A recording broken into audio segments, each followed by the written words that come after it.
Now, thrilled to have him with us today. Very few people know what it takes to win multiple majors, but Padraig Harrington does. There's probably a touch of Irish bias here and a touch of Rory bias, but that's about as brilliant a Masters and as brilliant a final day as I can remember. You know what? I don't think there was a bias to that. I think the world of golf was that way.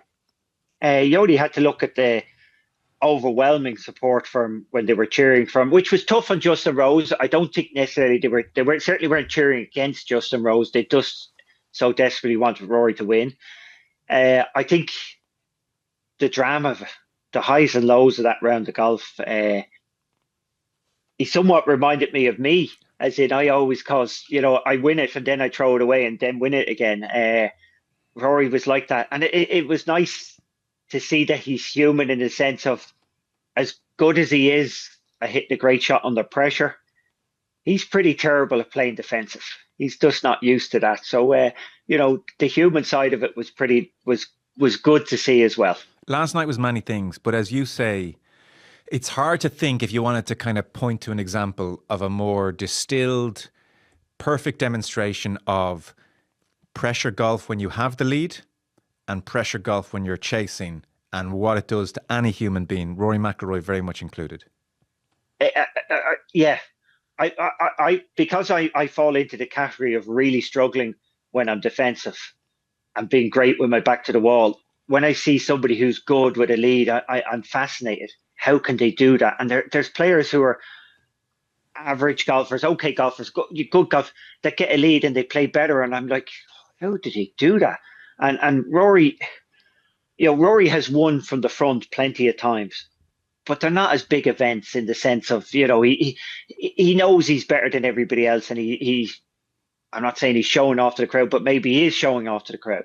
Here, he's trying to win a tournament that he genuinely wants. He's got a 5-shot lead.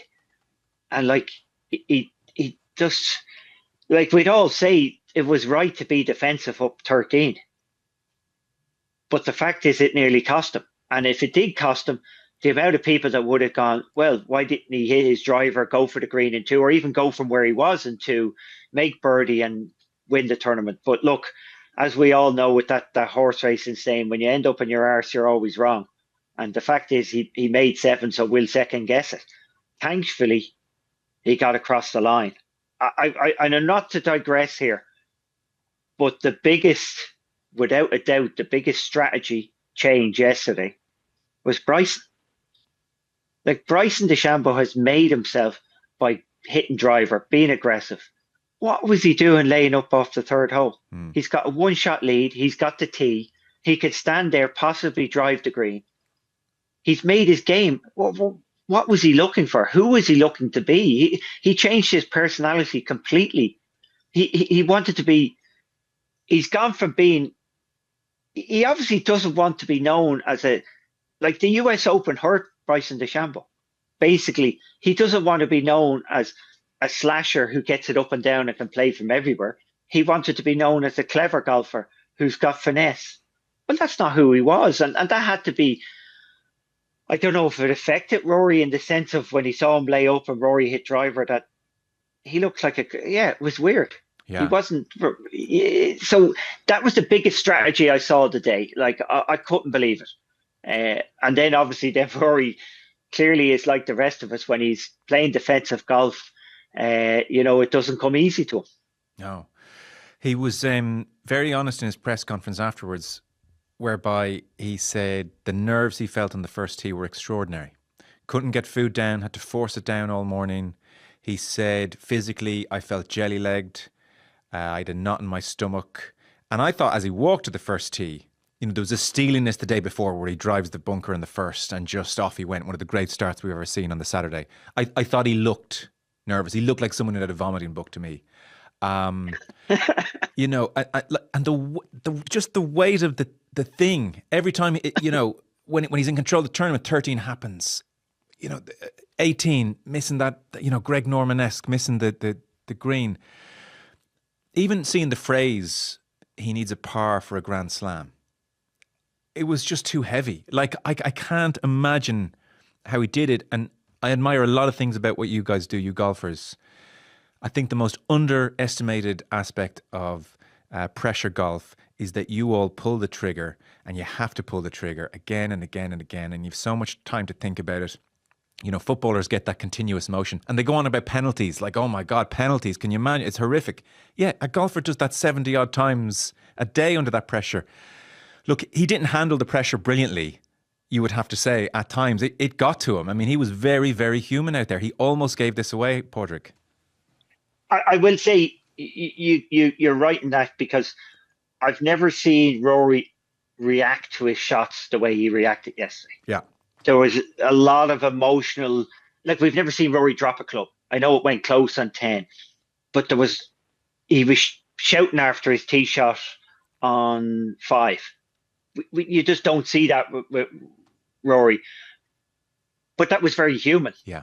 As I said, that's how everybody reacts in that situation. We just don't see it with Rory that often, because, like, I'm sure he likes winning, and they're big tournaments he's winning, but they don't mean as much as that one did. So all those other wins he's had over the last 15 years, where he has won everything over and over and over, you know, they can pay as much lip service to, he won this FedEx Cup or this Order of Merit or that, and Rory stood there and smiled for the cameras, but they didn't mean what winning the Masters meant to him.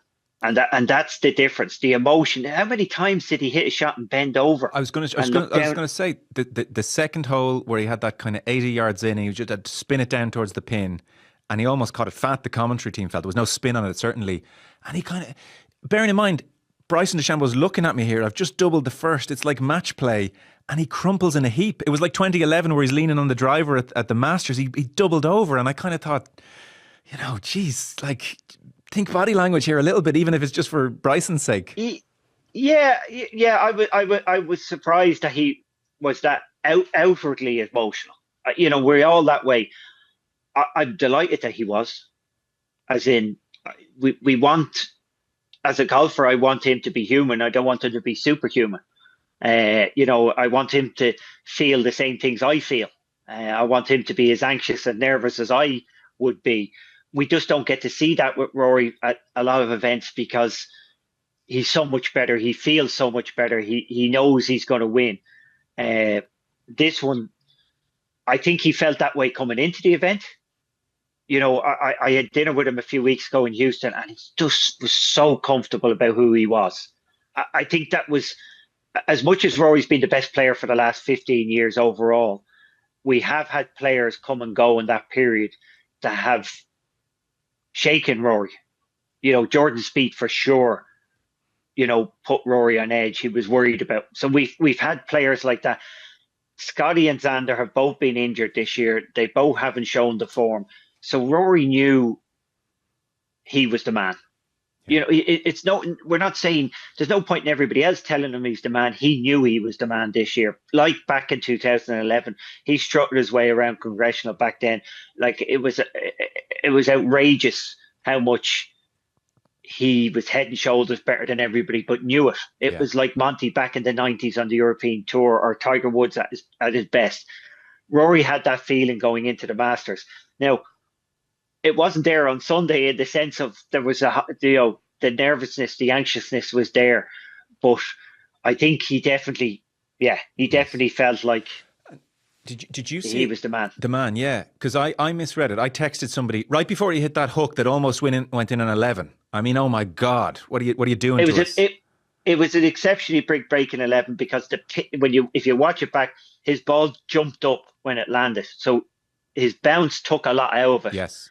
And then secondly, it didn't get onto the green, which was obviously faster than the fringe. So both sides, if it got on the green, it was gone in the water. And if it didn't get that bounce, I don't think it decided the tournament, though. No, but I was just going to say, right before he hit that, I texted, you know, WhatsApp was hopping last night, as you can imagine. Everybody's like, I confidently on 10 was telling people, it's done.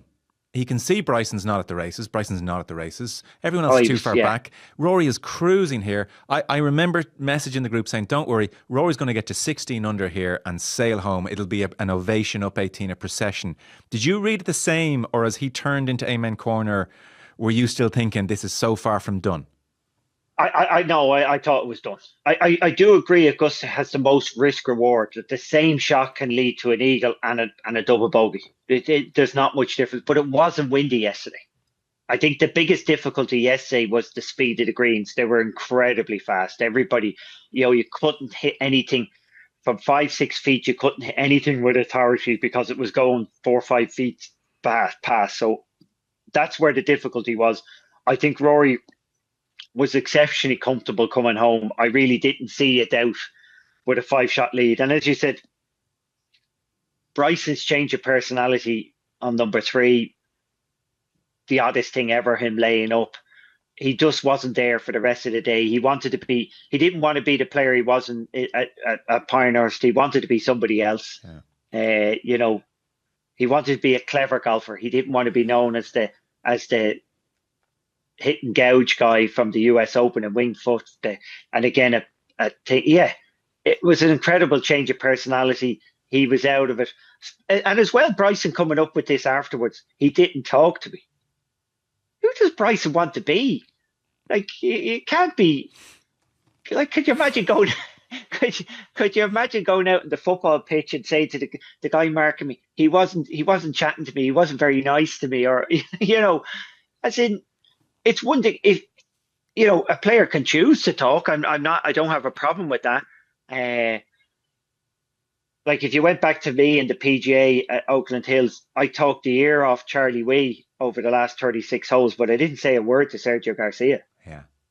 Because it suited me to talk, but I ain't trying to relax to the other guy. I'm So I think, Bryson, that was a weird one with Bryson. Clearly he was off his game, but his ego, he was chasing something that he isn't. He was chasing being clever. I think he's burned. I'm not saying he's not clever. No, I know what you mean. He's chasing being a clever golfer. That's not his style of play. I think he's slightly burnt. Remember, he came out and said, this is like a par 67 for me, and the criticism was like overwhelming. I think he's gone too far the other way, as you say. Even 3 wood off the first. I was curious, would he match Rory for driver off the first yesterday? So maybe too much restraint and boxing too clever, as you say.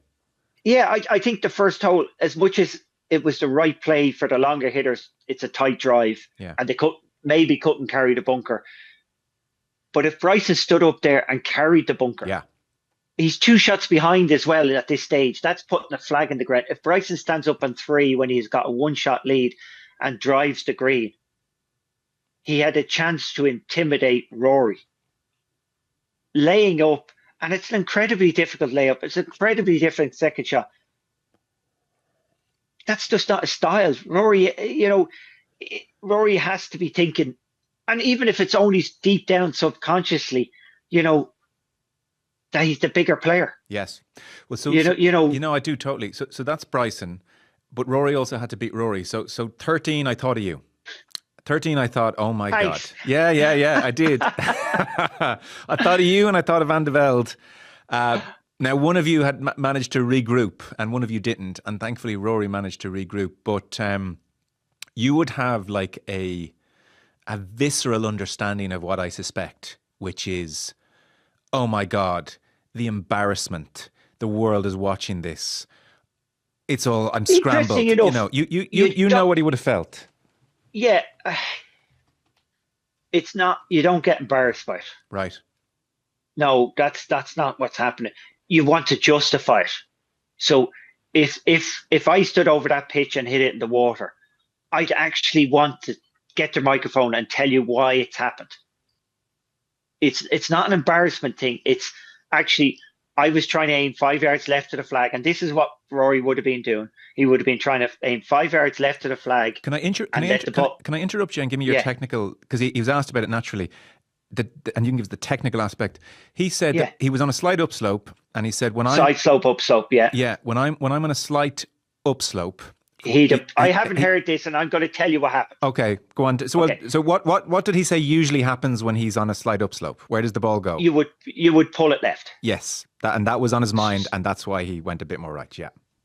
So what's happened is he's aiming left for safety. There's a slope there that would bring it to the flag. So it's not even the safe shot. It's the sensible shot. It's the normal shot. Yes. He's aiming there, and some stage during his backswing, middle, he gets the thought, I could pull this left and hit it up on top of the tier, which is not what he wants because he could three putt.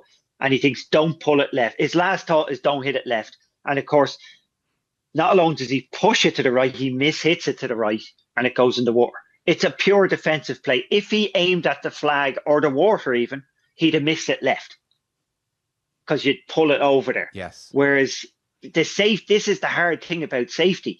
You're aiming somewhere and then you second guess how safe you're going and you end up going back, you double cross back to where you didn't want to go in the first place. There's a whole world of golf psychology about whether you should aim at trouble and move it away from it, or whether you should aim it away from trouble and move it towards it. Yeah. At the end of the day, whatever decision you make, you just have to stick to it. What way do you play it these days? Do you aim at trouble or aim away? I'd certainly be aiming at trouble. When it's on the right with a short club, I aim at trouble and draw it off it. Right. But that's when I'm trying to make a birdie. I think in his situation, I would have been aiming to hit it on that slope. Maybe you need to aim at the flag and draw it in there. Look, there's a complication. It doesn't really matter which one you choose as long as you trust the one you choose. Yeah. So it's whichever one you're comfortable with, and then you have to commit to that. Like, everybody will do it a slightly different way. It's just a commitment. Obviously, when you have momentum, like Justin Rose, you're great at committing to it. But clearly, like shots like 15 and 17, where his back's to the wall, he committed to it. It's just when there's different outcomes that you tend to get distracted. And look, we do it every day. And it's just the nature of the thing. What I found interesting is, as I said, it was a bit like me. He had to win it twice. Probably had to win it 3 times yesterday, Rory. I have to. JB McManus once told me a story about, or was talking about a horse, and he says, that horse, or there's many horses, that need to win a race twice. But when he was saying it, he was looking at me. It was very much that, every tournament I win it, and then I do a throw it away and then win it again. And this was Rory yesterday, unbelievably so. He had that tournament won so many times, but I do think he was going to win it anyway. Inevitably, he was going to win it. Okay. The only time of doubt was when Justin hit that great second shot on 18, tee shot and second shot. Because if Rory misses the fairway, he's also making bogey, and there's no comeback for missing that fairway in 18. And then obviously with Justin in there tight, Justin had a chance of winning it on his own. Rory's second shot was phenomenal. I don't think 2 feet wasn't close enough, but it was phenomenal. And what was the difference with his fairway shot on 18 versus his fairway shot on 18 in regular play? A complete different shot. One, you're trying to hit a safe shot. He's aiming right at a pin with his first wedge in real time. And this is the logic of it. He's aiming right at a pin to be safe, which is where he should aim. But he's making a swing not to hit it left. So he's doubled down. Yeah. It's just the nature of the thing. He's set up for safety, but then he's added safety into the swing, and it's resulted in the right hand bunker. He had of all the times you're in a bunker, he had a good opportunity to go up and down. That was a very easy bunker shot.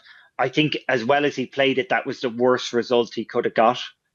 In real time, in the playoff, he had no choice but to go for it. He's not. In his head, Justin was probably even closer than his 12, 15 feet. So he had to go for it.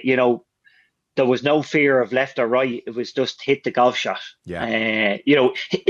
So what I mean, actually, in the playoff, hitting it right was just as bad as hitting it left. Yes. In real time, hitting it right was a lot better than hitting it left. Yeah. And having options sometimes, we know the same. Like if we talked about penalty kicks, we know if they commit to their target, they're more likely to score than thinking, "Oh, don't miss." And Rory would have been in the don't miss on the 72nd hole. Yeah, it's such a brilliant insight. As you say it, you're making sense of it and it rings true. And I can talk about it. Doesn't mean I do it. Well, you do it. But it tallies that on 15, not only is going for it your mind made up, but actually the shape of shot is going. There's no thinking room here. There's only one shot you can hit. You can do it. 17. It was interesting, and they made the comment on TV, and I think there's something in it. The way he's developed this kind of sawn-off wedge game and Yeah, is improved, but it was interesting. 15, you're all out. You're doing that Rory McIlroy, wrapping that club around your neck in the most aesthetically beautiful finish you can imagine. You're doing that on 15. You're doing that on 17. You're not playing a 7-iron and holding it off. You ripped an 8 up there. That when he just had to go for it, he could deliver. Even the drives on 18, both times. Long wait in regular tournament play for that drive on 18. When he just had to rip it, he could rip it. But when there are thoughts in the head, as you say, that's when all sorts goes wrong. Yeah, look, we're all guilty of that. The more thoughts we have, the more options we have, we struggle. Rory, 15 was a surprise. I didn't see the shot because I thought he was behind the trees, completely behind the trees. The fact that he hit the shot at that moment. So Bob Torrance always had this saying, it's easy to hit a great shot when you're feeling good. It's really hard to hit a good shot when you're feeling bad. So he's got to be feeling terrible on 15. Like, he's missed a putt in 14. It's hung on the edge. He's messed up. Like, he's gone double bogey, whereas the winner normally goes eagle birdie on 13, 14. He's gone double bogey. And he's got to be feeling terrible. To hit a shot like that when you're feeling terrible, that's impressive. That really is impressive.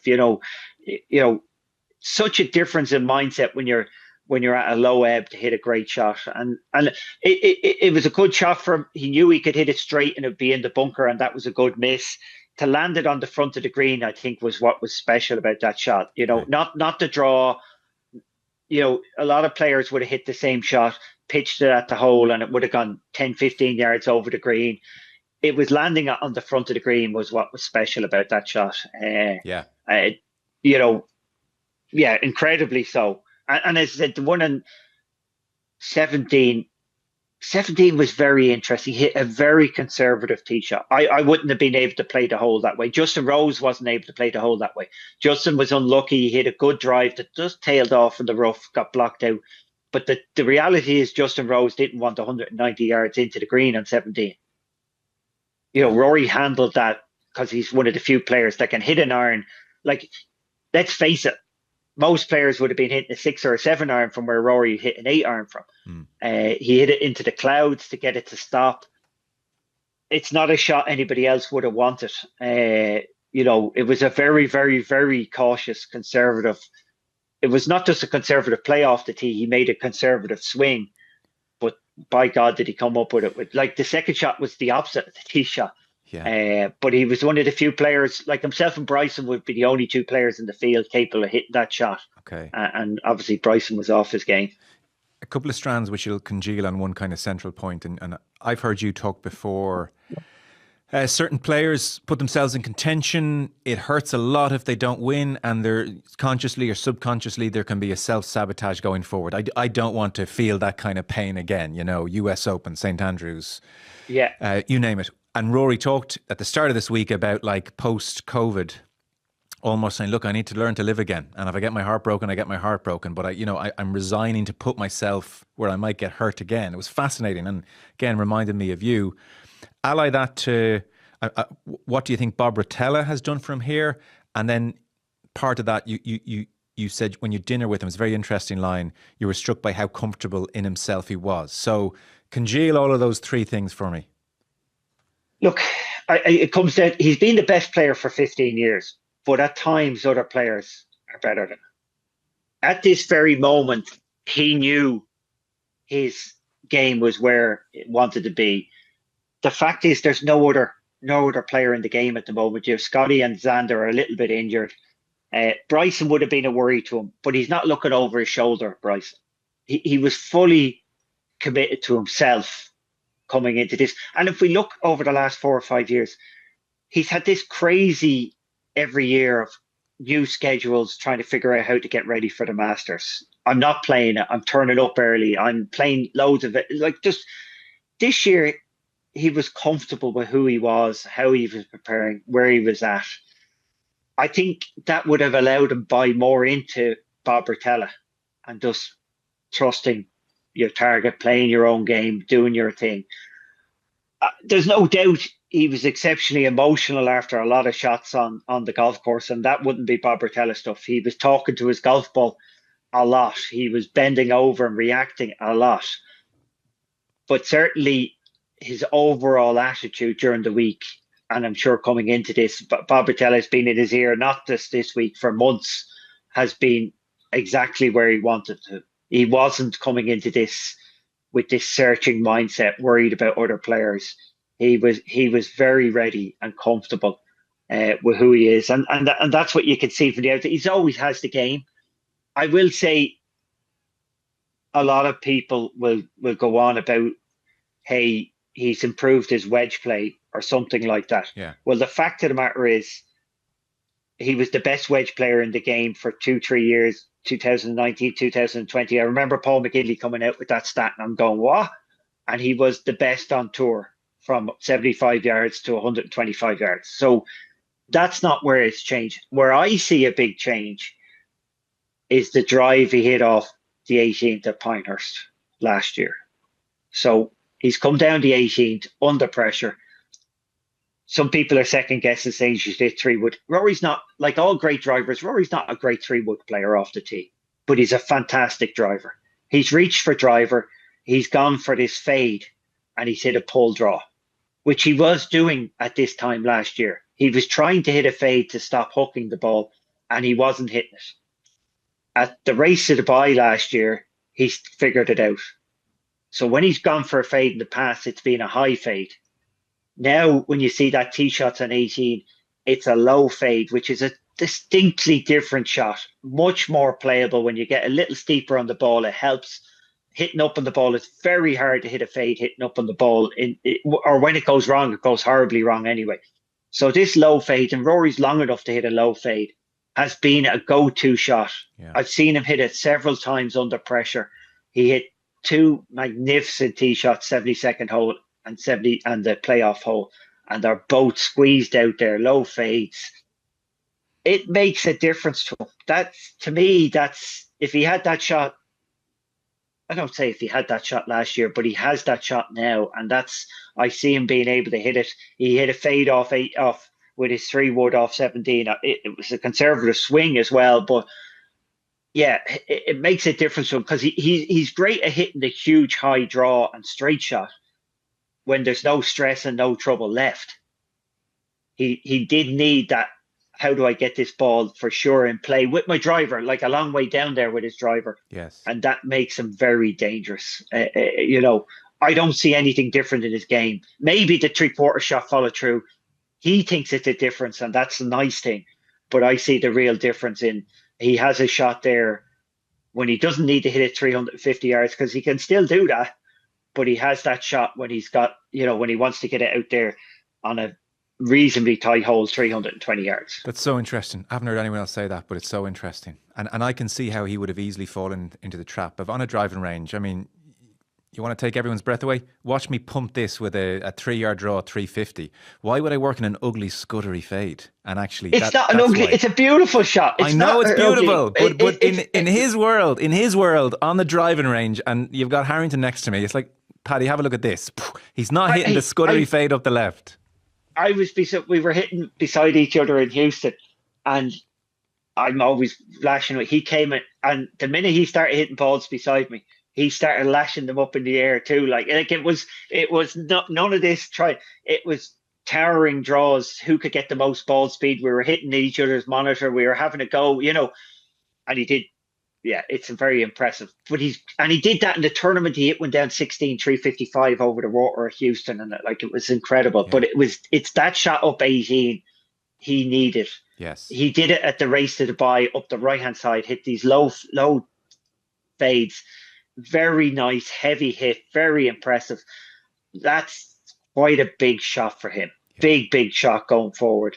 I like the 3/4 follow-throughs and that, and look, maybe that makes a difference, but I see it. And remember, somebody should do a thing. I think I have very rarely ever seen a good driver of the ball who's good with his 3-wood. And if we go back to even through this Masters, his miss on 40, all his misses. Now you might say are tight holes. His miss on 7, his miss on 14, 3 woods. Yeah. All 3 woods. Yeah. There just is a different, the launch characteristics hitting up on the ball is not good with a 3. It's a different shot. And I remember back in the day, if you were competing against DJ, or you'd be delighted to see him take out the 3 wood. This actually came up with Paul McGinley. Paul McGinley couldn't hit a 3 wood or a 5 wood off a tee peg. And he was a magnificent driver. Like, good drivers are, and we're seeing what's happening in the game. Good drivers are now not carrying 3 woods. They're actually going, I'm not ever going to hit the 3 wood. I'll poke a driver or I'll hit my driver. Rory has that drive now. So you'll see less and some of the holes, unfortunately for Rory, he had to hit 3 wood on. But it's just not a good club for him. And maybe even, even Bryson hitting it left off the tee on the first hole with his 3 wood. I know, maybe even for Bryson, they build their swing to hit that driver with 5 degrees of launch and low loft and all that going on with it. Not 5 degrees up. Yeah. So they're anecdotally, I'm watching, but I'm pretty sure if they went and did the stats, they'll find that 3 wood play off the tee, it's definitely a weakness for Rory compared to the rest of his game. And watching him hit that drive on 18, that's a danger to the rest of the world of golf, that tee shot. Wow, that's so interesting, as ever in education. Our time pretty much up. I guess I have 2 questions in mind, and one of them I don't like, because we should just enjoy this week and what Irish golf has managed to do. So the 2 questions were, put this achievement into a kind of context, like what's he done here? And then the second one, which I'm less fond of to ask less than 24 hours afterwards, is, does this free him up now? 10 years ago, it was like, this guy's going to get to double figures. So like, what's... It's such a great achievement. He asked the question, what are you going to talk about next year? Yeah. Well, unfortunately, we're going to talk about making the Grand Slam this year, winning all 4 because the golf courses suit him. And we're going to talk about getting to double figures. And even, are we going to talk about getting to 15? Does the win last night free him up in a way that you think will be consequential? I think the win, I think what's more important is Rory's game is future-proof. Okay. So, we can look at somebody else and there's ebbs and flows in the game, and they're great for the 18-month, 2 years run. We see that a lot. But Rory's game, he's had 15 years. He easily physically has another 15 years physically. And coming out with rhetoric, I'm not going to play the Champions Tour, is part of him trying to, if you turn around and say, Rory, you've got to play golf in 15 years' time, I think he'd put the spikes away tomorrow. So he can't look that far into the future, because like nobody can sit and do their job and think that they're going to be doing the same thing after 30 years. And for Rory, it's even longer. It's since he's 10. So he can't get ahead of himself and start thinking 10 years. That will burn him out very quickly. So he's got to be careful with that burnout.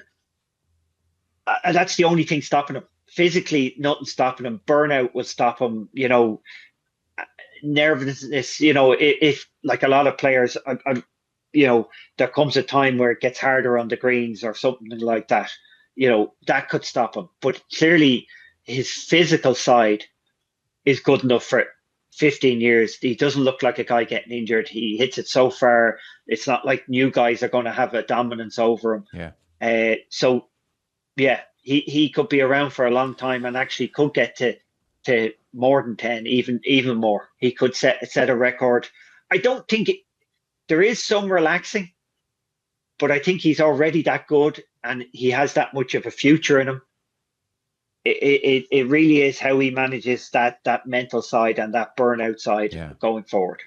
Well, look, for Irish golf, it's just an amazing thing, and you got the ball rolling. I've no doubt 07 leads to a moment like this, and that contagion spreads, and you'd be too humble to say it, but it is part of it. And you think of like... as I get older, I'm prepared to say Good, it. you should.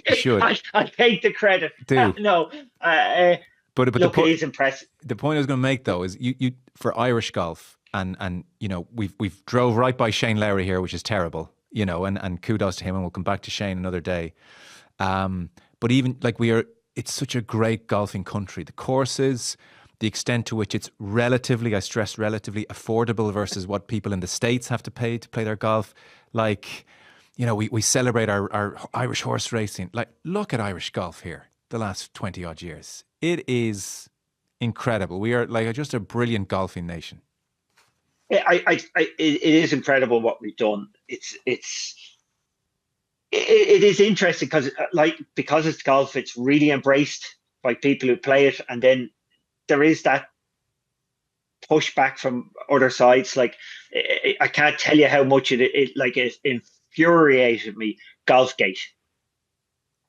Why wasn't a hotel gate? It wasn't it didn't happen at a golf course. But golf is like, it's tied up as an elitist kind of thing. But in Ireland, lots of like your average person plays golf. But yes, golf. You need to be very rich in time to play golf. Yes, true. So in Ireland, because it is accessible. So taxi drivers, night shift people can play golf, and it saves their lives. Because if you've time in your hand, golf is the best sport, best thing. It absorbs you so much.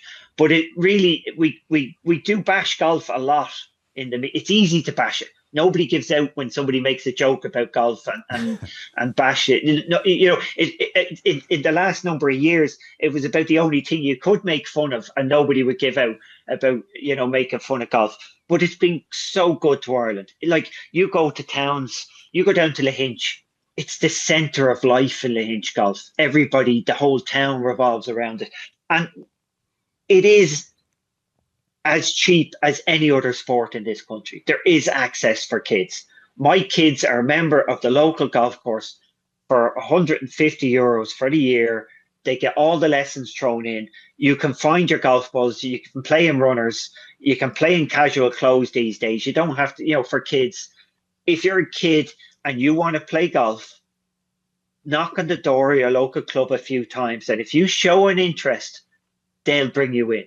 It's not back in the day that you had to have your dad and your parents play or your mother play, and you had to.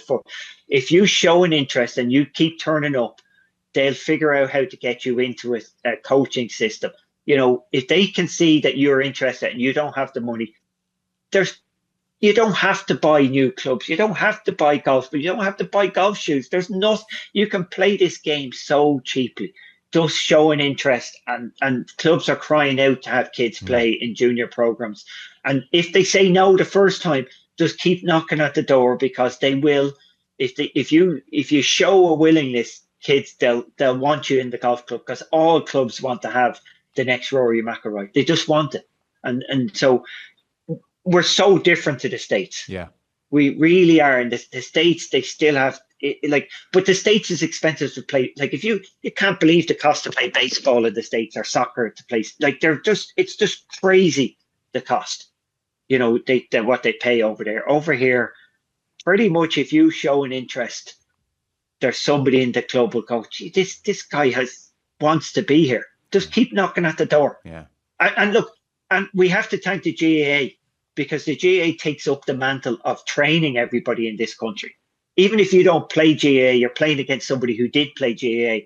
So the GAA is the fitness of the country, if you know what I mean. The bedrock, there's no doubt about it. Every person who plays rugby in this country, you're learning your skills against a kid who knows how to catch a ball. So, and golf's the same. I learned playing hurling. We do have to thank them, but golf is in a great place, and I'd love. It's not. There's no doubt there's an elitist element to golf in the country. Yeah. But that's if you go looking for it. There's everything in this in the country when it comes to golf. There's right down the bottom of just ordinary, just go and play, all the way up to, and I don't mind that to the extent. Golf is quite aspirational. As in, you can aspire to be at the next club and keep moving up and the next level. I don't have a problem with that, but we're so different, and I hope it always. And I know, speaking of myself, that's like the likes of the Marley Park putting green. The whole idea that is to get people to walk by in their runners out running, having a walk, and go, I'll have a go at that. Yeah. That's not so scary, and there's more to come, and that's it. We got to make golf not scary for the people who are afraid of it. Because, and you know what? I have no problem with, I'm sorry we're having a rant here.